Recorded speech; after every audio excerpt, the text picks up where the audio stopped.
Alors, ce matin, nous allons à New York. En effet, le vol est quasiment plein. Bon, on a un vol spécial juste pour nous, pour aller au musée d'art moderne que l'on appelle le MoMA de New York, qui a été tout simplement ouvert au public en 1930, avec pour but de valoriser l'art américain, bien évidemment, mais pas uniquement, puisque l'idée était véritablement de créer un lieu dans lequel l'art moderne serait mis en valeur. Donc, on a décidé de montrer l'art moderne européen et américain, évidemment. Si vous avez vu ou revu en replay la visite Hopper, la maison, vous vous souvenez, cette maison qui a inspiré le décor de Psychose pour Hitchcock, qui s'appelle House by the Railroad, est l'une des premières œuvres à être entrée au MoMA dans les collections. Hein. La légende veut que ce soit la toute première œuvre achetée par Alfred H. Barr lorsqu'il concevait le MoMA. Je ne vais pas vous la montrer simplement parce que je vous en ai parlé déjà dans la visite Hopper. Non, nous, on va s'intéresser de manière relativement chronologique finalement à quelques-uns des chefs-d'œuvre qui se trouvent au MoMA, avec d'abord cette Nuit étoilée de Vincent van Gogh, qui est une seconde version de la Nuit étoilée. D'ailleurs, c'est assez amusant. Il y a quelques mois, j'étais au musée d'Orsay. Et au musée d'Orsay, il y a une autre œuvre qui est la première, qui s'appelle Nuit étoilée, qui représente deux personnages, un couple, qui marche sur le quai à Arles de nuit. Bien, moi. Et pour le coup, il se trouve que c'est marrant parce que la famille avec qui j'étais me dit « Mais non, c'est pas du tout la Nuit étoilée. La Nuit étoilée, elle est à New York. » Oui, mais en fait, c'est une deuxième version. Cependant, on retrouve les caractéristiques du travail de Van Gogh, aussi bien dans la première que dans la deuxième version, avec cette passion qu'il a pour la nuit parce qu'il estime que la lumière nocturne est presque plus lumineuse que la lumière du jour.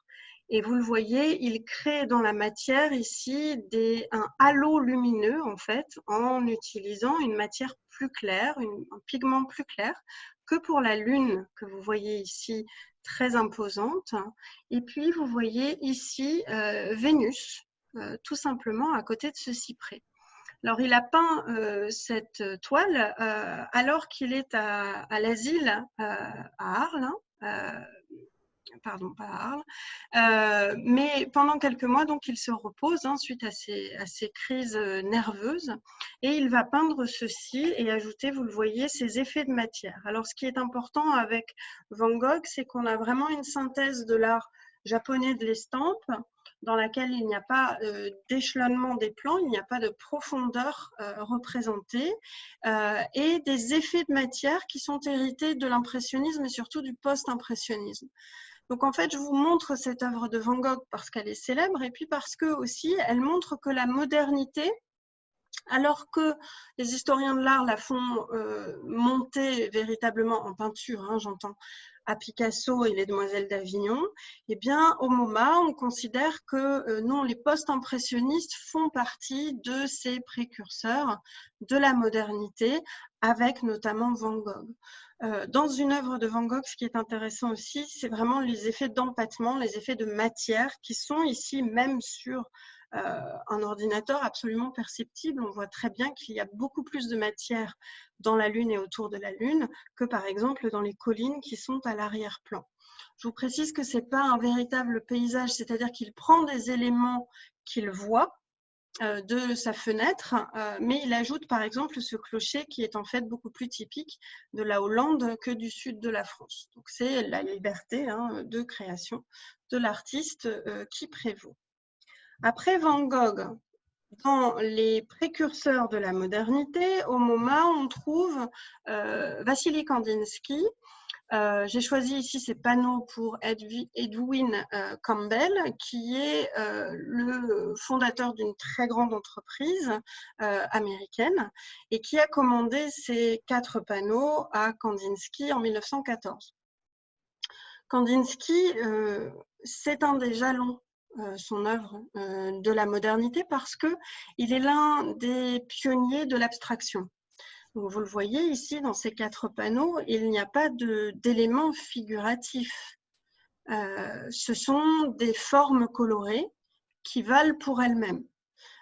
Kandinsky, en fait, n'a pas commencé par l'abstraction, mais faisant partie d'un mouvement qui s'appelait le Cavalier Bleu, qui a été d'ailleurs mis à l'honneur il y a quelques mois au musée de l'Orangerie, eh bien, pardon, je viens de faire une marque sur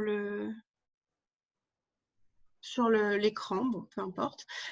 Quoi qu'il en soit, donc Kandinsky part d'un point de vue figuratif et il va progressivement se défaire de la figuration en créant des formes colorées dont il estime que la valeur de la couleur se suffit à elle-même. Il a d'ailleurs produit un ouvrage théorique qui s'appelle « Du spirituel dans l'art », dans lequel il considère que l'acte de peindre n'est pas une décision, c'est une nécessité. Pour le peintre, en fait, il faut comprendre qu'on a là presque en germe l'idée du génie créatif qui ne peut faire autrement que de s'exprimer par le biais de son médium, tout simplement.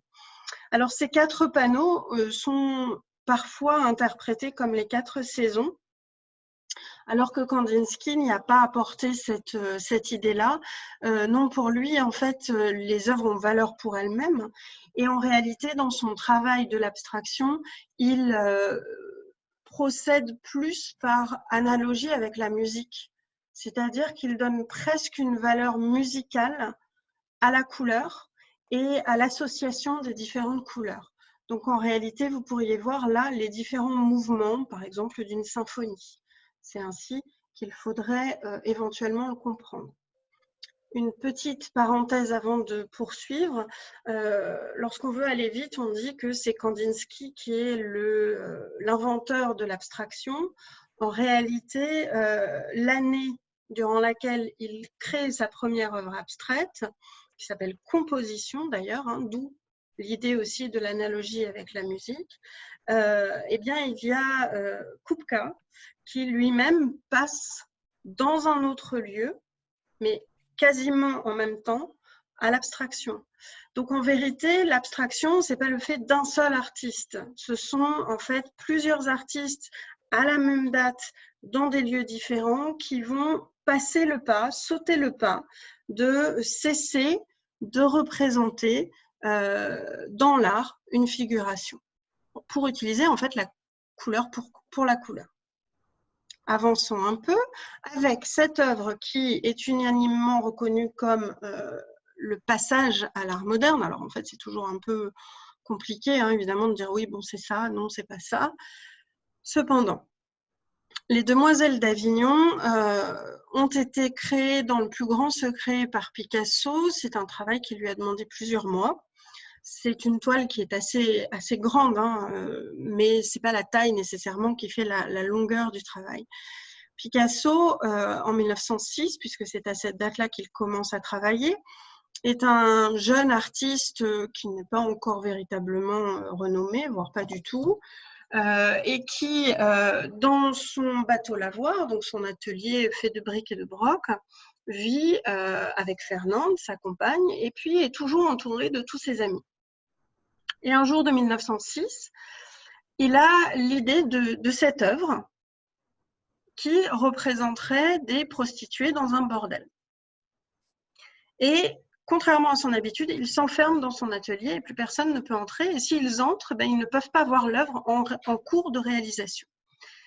Et lorsque Picasso présente cette œuvre à ses amis, qui incluent Max Jacob, Guillaume Apollinaire et d'autres peintres, donc là 2 poètes et d'autres peintres, eh bien ils ne comprennent pas.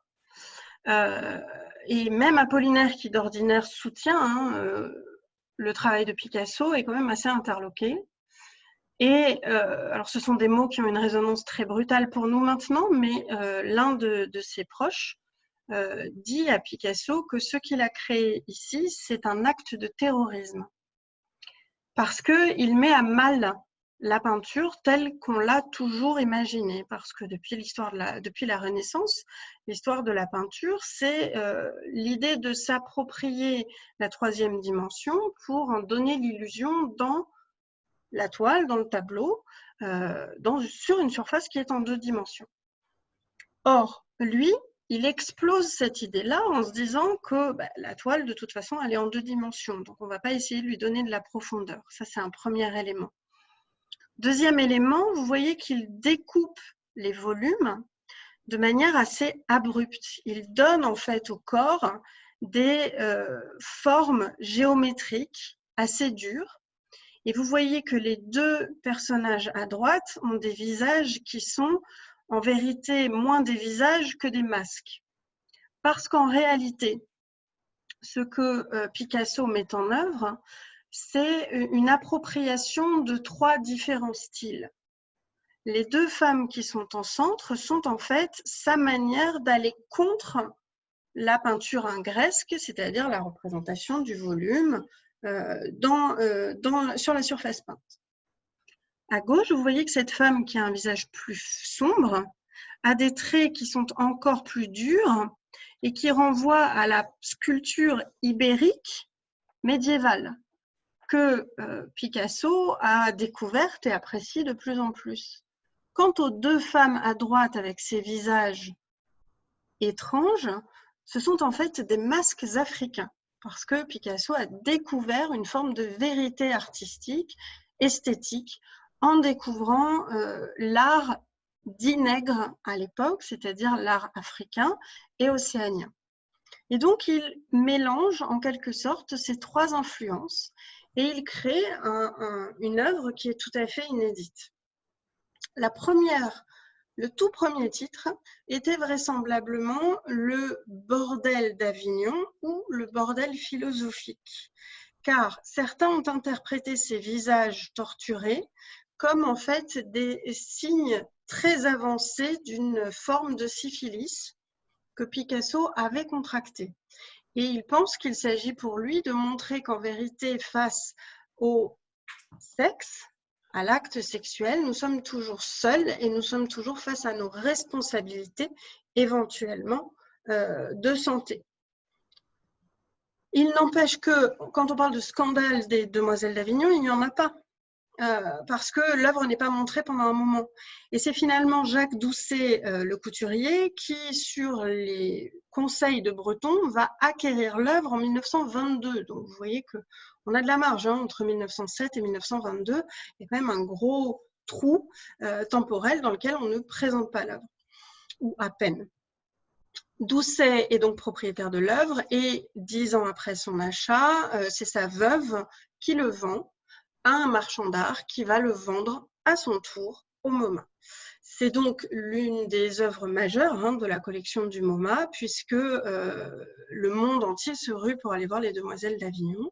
Pourquoi s'appellent-elles les Demoiselles d'Avignon? Parce que ça renvoie à la rue d'Avignon à Barcelone, qui était la rue des bordels.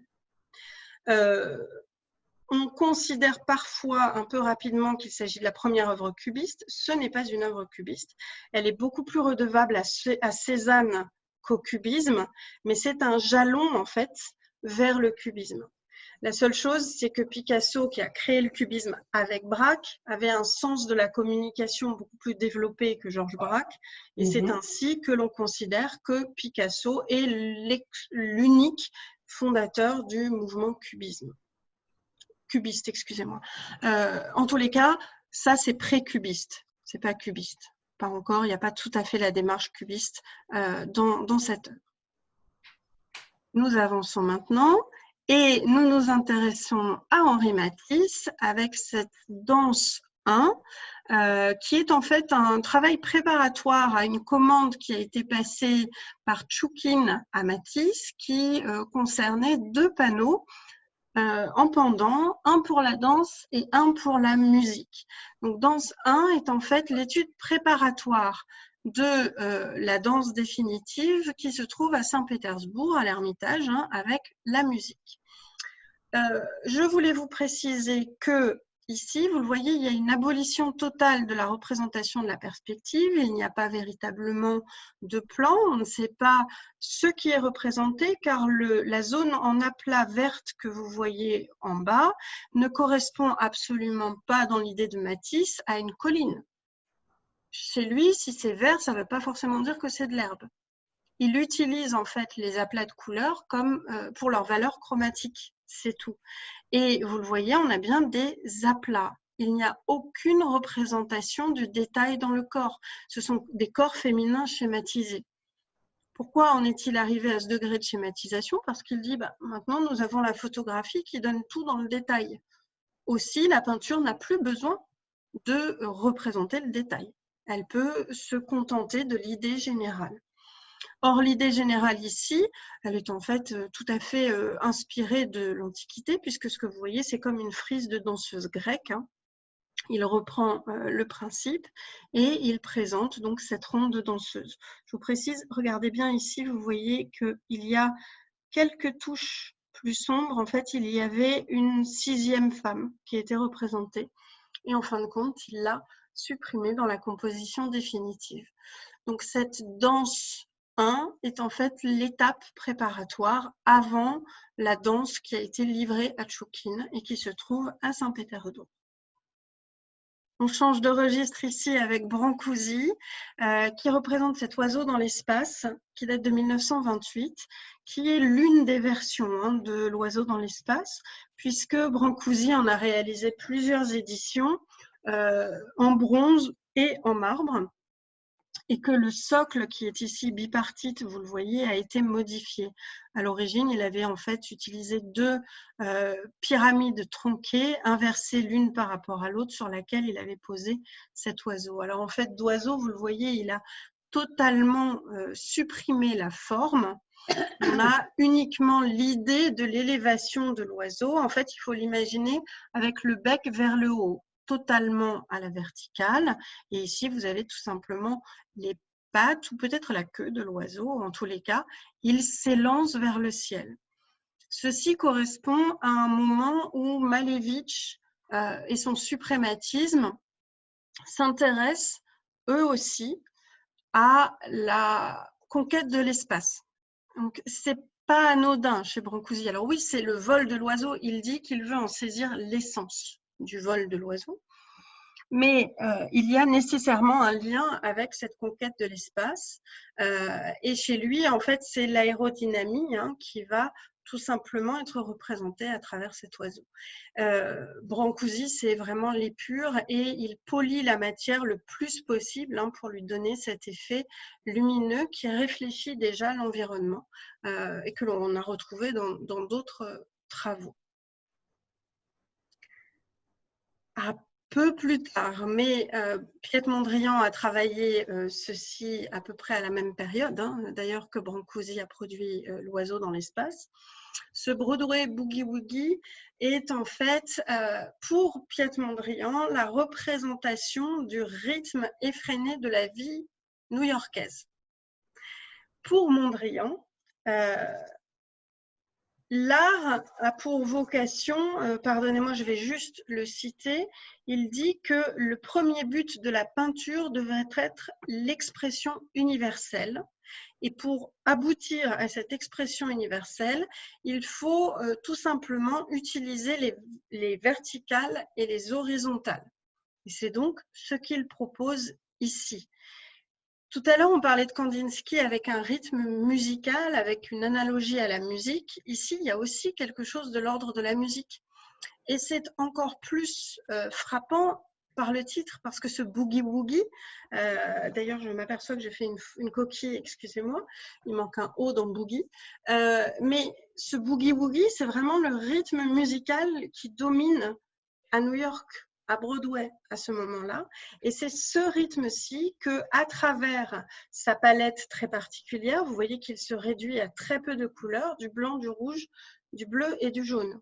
Bien, à travers ces couleurs primaires et le blanc, il va créer ce rythme effréné de la ville et il estime que dans l'abstraction et dans la répétition uniquement de ces verticales et de ces horizontales, il va pouvoir accéder à une forme peut-être supérieure de l'art, puisque c'est une expression universelle. On change de style ici avec l'autoportrait aux cheveux coupés de Frida Kahlo, qui est en petit format, étonnamment petit d'ailleurs, dans lequel elle exprime sa souffrance face aux infidélités de son mari, Diego Rivera. Je voulais vous préciser que l'œuvre de Frida Kahlo n'a commencé à être véritablement connue, célébrée, que dans les années 1980, c'est-à-dire 30 ans après son décès, et que l'interprétation de son œuvre est souvent très orientée vers le féminisme.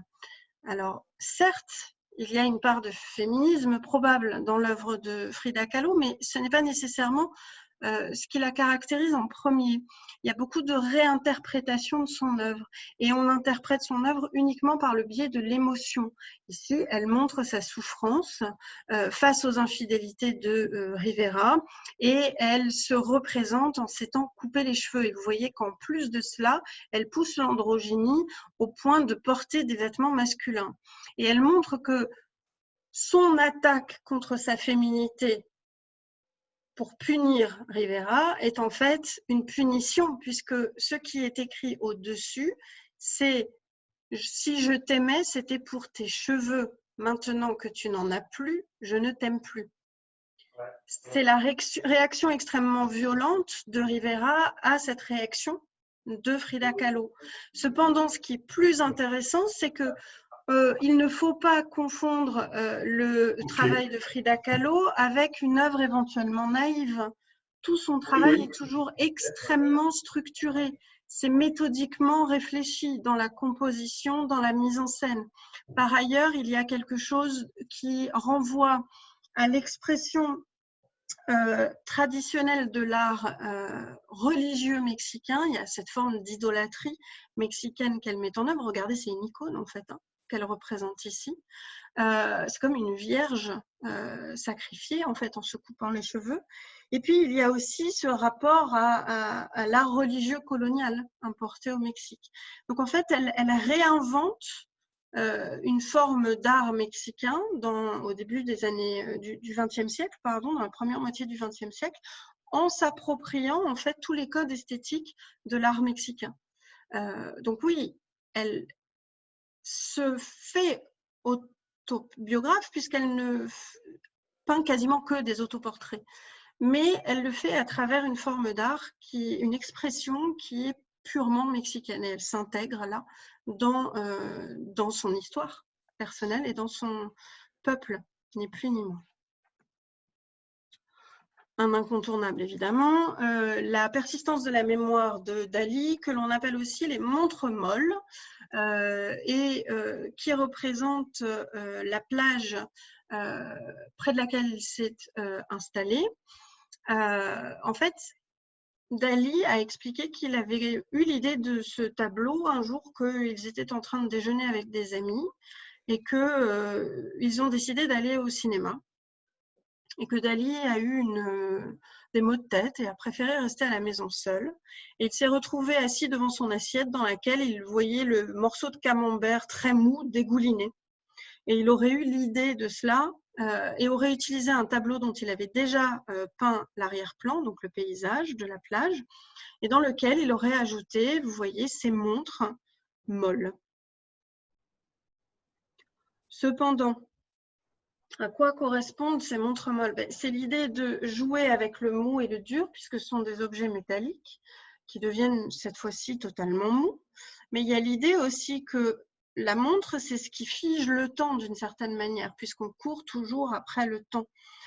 Et lui, en la rendant molle, montre à quel point il est aberrant et illusoire de vouloir contrôler le temps. C'est aussi vraisemblablement sa manière de montrer qu'il craint aussi le temps qui passe.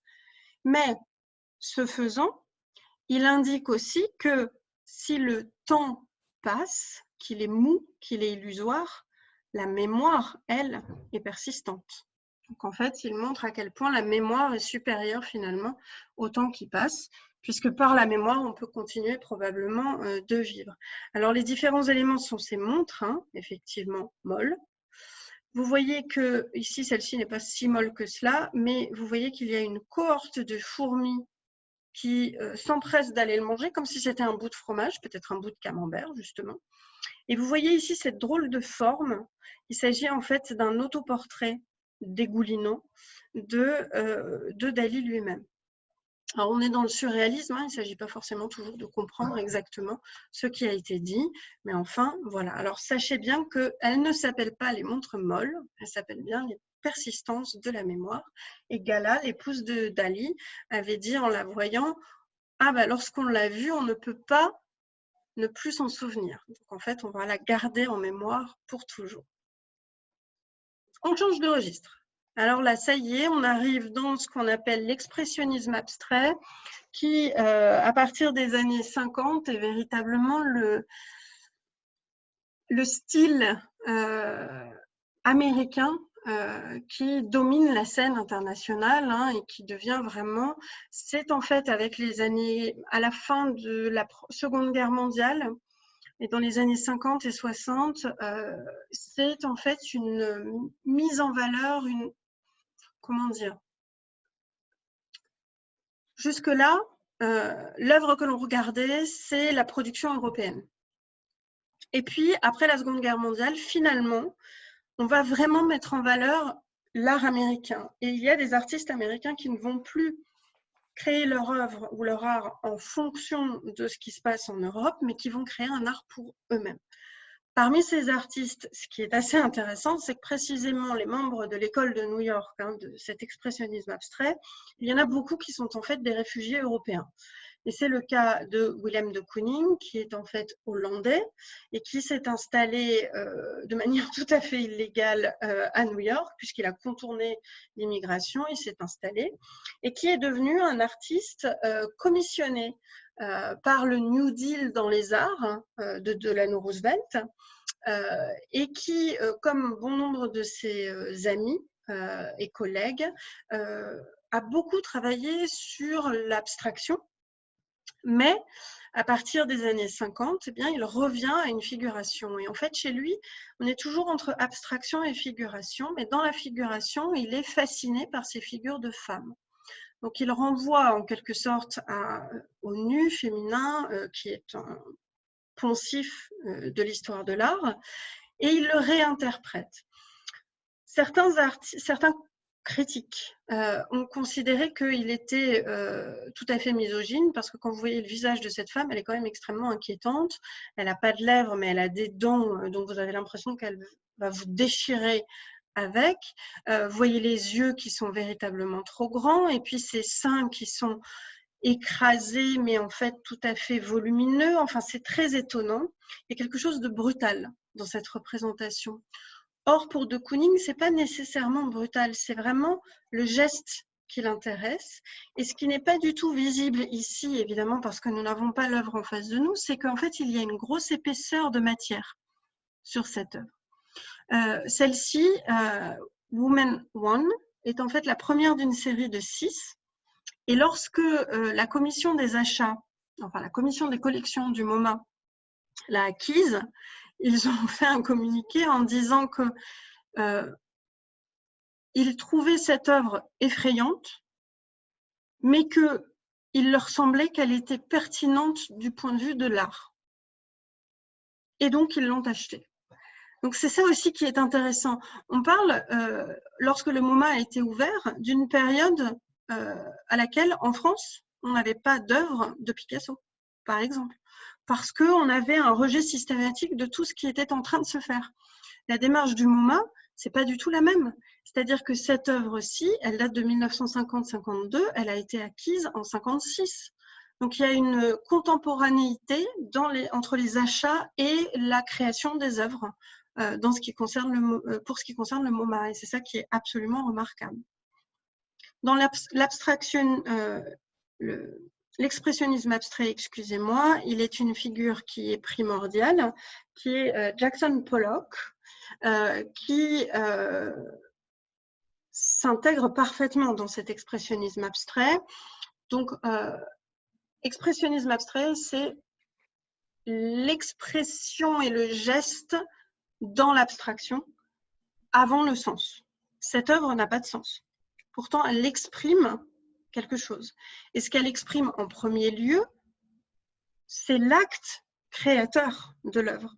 C'est-à-dire que c'est une œuvre monumentale, hein. Elle fait plus de 6 mètres de large sur presque 3 de haut. Donc quand on est en face de cette œuvre, on est tout à fait absorbé. Alors après, on est réceptif ou pas à l'œuvre, c'est pas le propos.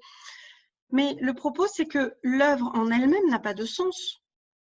Parce que lorsque vous êtes face à cette toile, vous pouvez projeter beaucoup d'émotions en vous disant « oui, on voit l'angoisse du créateur ». Si vous voyez de l'angoisse, c'est la vôtre que vous voyez. Parce qu'en vérité, ce que vous voyez, c'est simplement le geste de l'artiste. C'est-à-dire que l'expressionnisme abstrait met avant toute chose la visibilité de l'acte créateur. Or, pour créer ce genre d'art, Pollock procédait d'une manière qui était relativement inédite, c'est-à-dire que la toile est posée au sol, qu'il utilise des pinceaux qui dégorgent totalement de peinture. C'est de l'acrylique, hein, ce qui lui donne ce caractère très liquide. Et il va tout simplement bouger, projeter des petites gouttelettes, faire couler des lignes. Et on associe en fait ce travail presque à la mise en scène de la danse. D'ailleurs, Pollock, de Kooning, Jasper Jones sont des proches de Merce Cunningham, qui a renouvelé la danse contemporaine. Donc vous avez ici, plus que l'expression d'un sentiment de l'artiste au moment de la création, l'évocation et la représentation pure et simple du geste créateur. C'est précisément ce que les artistes ne représentaient pas depuis des siècles. On ne voulait pas voir la facture, on voulait que ce soit le plus lisse possible, et c'est tout. Là, c'est vraiment remettre l'artiste au centre de la création parce que tout ce que vous voyez finalement, c'est l'acte en train de se faire. Après, vous y voyez des émotions ou pas. Toujours dans cette veine de l'expressionnisme abstrait, mais beaucoup plus calme, beaucoup plus apaisé. Voilà Marc Rothko, qui est russe, lituanien d'origine. Son nom, c'est Markus Rodkovich. C'est un émigré, hein. Il est entré aux États-Unis, lui, tout à fait légalement avec sa famille. Et lui comprend la peinture comme une expression de la spiritualité. C'est-à-dire que ça a l'air très simple, mais regardez bien, en fait, vous avez une toile sur laquelle il y a un badigeon d'une certaine teinte de jaune qui recouvre toute la toile. Et ensuite, il va y associer des carrés ou des rectangles de différentes couleurs, mais il laisse systématiquement une petite bordure de la couleur de l'après, en quelque sorte. Les valeurs chromatiques qu'il choisit peuvent être très opposées ou complémentaires, mais elles vont toujours avoir une incidence l'une sur l'autre. C'est-à-dire que quand vous regardez le rectangle jaune, si vous vous rapprochez du rectangle rouge, vous allez avoir une bordure verte qui va arriver. En dessous, vous allez avoir une bordure bleue. C'est parce qu'en fait, il amène votre œil à regarder les couleurs, à les regarder séparément et ensuite à regarder à nouveau l'ensemble. Et dans votre rétine, c'est inscrit la valeur de chacune des couleurs et ensuite elles vont s'associer en fait et créer d'autres couleurs. Mais il estime que ce n'est pas suffisant parce qu'il estime que si on ne regarde que les couleurs dans son œuvre, eh bien on manque une partie de l'essentiel parce que véritablement chez Rothko, il y a cet appel à la spiritualité. Ce sont des tableaux qui peuvent être de différentes dimensions et son chef-d'œuvre, c'est une chapelle qui est à Houston, au Texas, qu'on appelle la chapelle Rothko, dans laquelle il a tout simplement orné la totalité des murs. Et donc, vous êtes presque immergé dans la peinture pure de Rothko. On change un petit peu de style ici avec Jasper Johns, qui est entre l'expressionnisme abstrait et le pop art. Il est un peu entre les deux. Il appartient en vérité à un mouvement qu'on appelle le néo-dada, et il reprend à son compte des objets qu'il n'a pas besoin de créer. En fait, il dit, moi, je prends une cible, je prends un drapeau, parce que tout simplement, ils existent. Donc, j'ai pas besoin de les recréer. En réalité, il les recrée. Alors ici, il n'y en a que 48 des étoiles parce que ça correspond aux 48 états qui existaient au moment où il l'a créé. Et vous voyez ici les effets de matière qui ne sont pas dus uniquement à des empattements, quoiqu'ici on a un bon gros empattement de blanc. Non, c'est fait que en réalité, il ne peint pas directement sur une toile, il peint sur une toile sur laquelle il a collé des morceaux de journaux.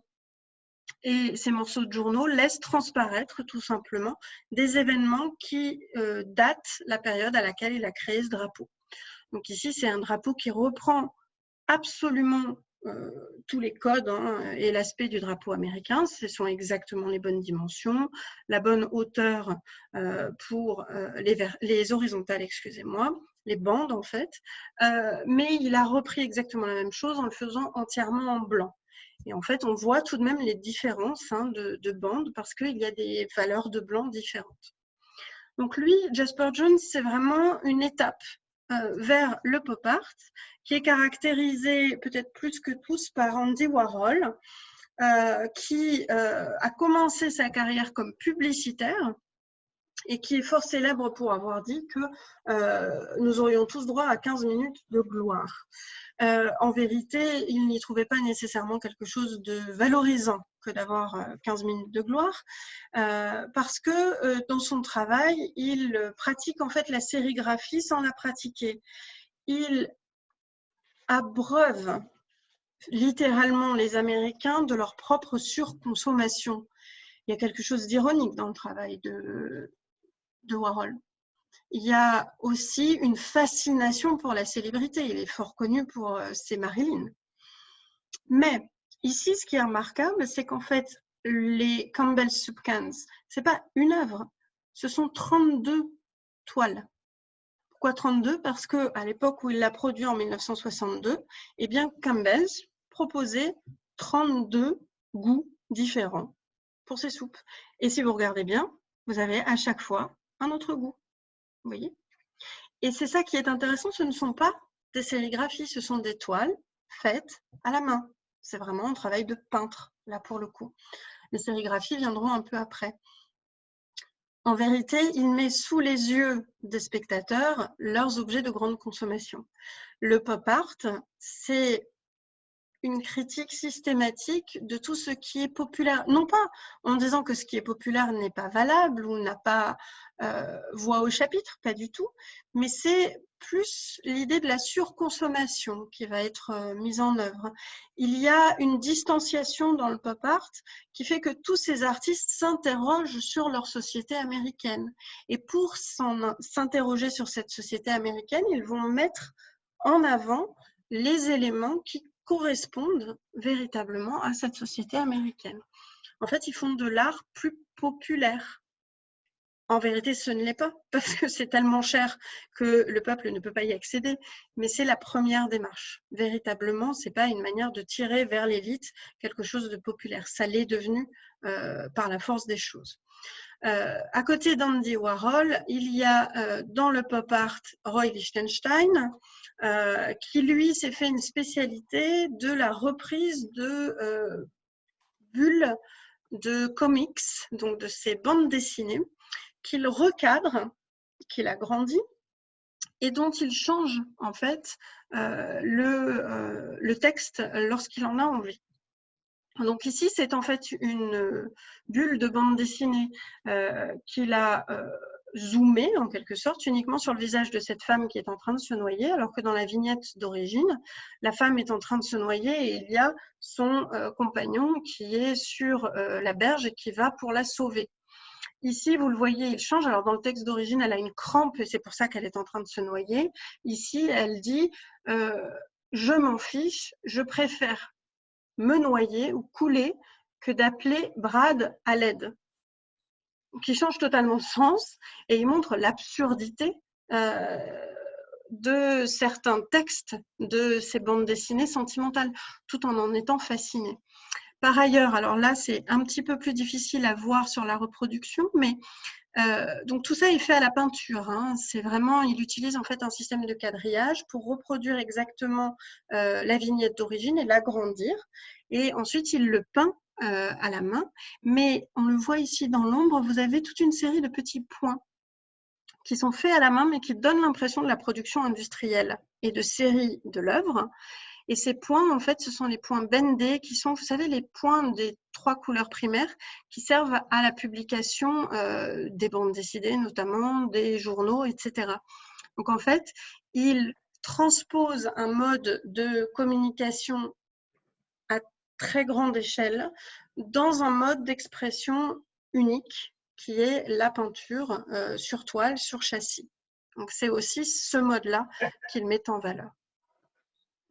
On passe maintenant, après le pop art, à l'art minimal de Dan Flavin, qui lui est parti du pop art, qui a fait des études non pas d'art mais de technicien, et qui, un jour de 1962, avait un néon chez lui et l'a simplement placé en diagonale dans un angle de son atelier et a eu une épiphanie et s'est dit que c'était ça qu'il voulait faire. Donc lui, il se place vraiment dans l'art minimal.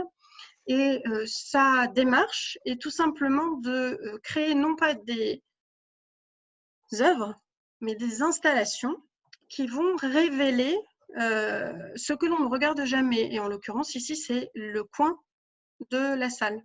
Donc, la disposition de ces néons lui permet tout simplement de valoriser ce que l'on ne regarde jamais par un minimum de moyens, en l'occurrence des néons. Je ne vous dis pas combien ça coûte. Parce qu'une installation de Dan Flavin, ça peut coûter très très très cher. Alors que certains, alors je me permets de le dire parce que j'ai présenté une œuvre équivalente de Flavin lors d'une exposition qui s'intéressait au MoMA de San Francisco, qui était présentée au Grand Palais, et certains visiteurs devant cette œuvre-là me disaient « mais enfin franchement, ils se moquent du monde ». Toute la question, c'est est-ce qu'à partir du moment où quelqu'un est prêt à le payer, on se moque du monde? Vous voyez, il y a une démarche artistique parce que son idée, c'est de valoriser le coin, l'angle du mur. Pour le coup, suivant comment il dispose ses néons, quelles sont les couleurs qu'il utilise, du blanc chaud, du jaune, etc., eh bien, on va percevoir le mur différemment. Et l'art sert à percevoir différemment. Après, c'est toute une question d'apprécier ou de ne pas apprécier son travail. Enfin, pour finir, un artiste qui est peut-être beaucoup moins connu que d'autres, qui s'appelle Romare Burden, qui est afro-américain et que j'ai moi-même découvert lors d'une exposition que je présentais au musée du Quai Branly qui s'appelait Color Line et qui questionnait le rapport des afro-américains à l'art, aussi bien en tant que créateur qu'en tant que représentation. Et pour le coup, Romare Burden, il reprend des codes de différentes cultures. Donc, par exemple, la femme allongée ici renvoie tout simplement au nu allongé que l'on connaît dans l'histoire de l'art, Olympia, etc., etc. Mais il renvoie à ses origines ethniques par l'utilisation du kilt que vous voyez là, qui est ce patchwork, qui est une expression traditionnelle des femmes afro-américaines et qu'il transpose parce que littéralement c'est un collage de kilt, donc on dit quilt en fait tout simplement. Il était une figure éminente de Harlem dans les années 70 quand il y a une vague de revendication de l'art afro-américain et des droits des afro-américains. Et donc voilà, je vous invite à regarder son œuvre qui est très très impressionnante et très variée et très originale.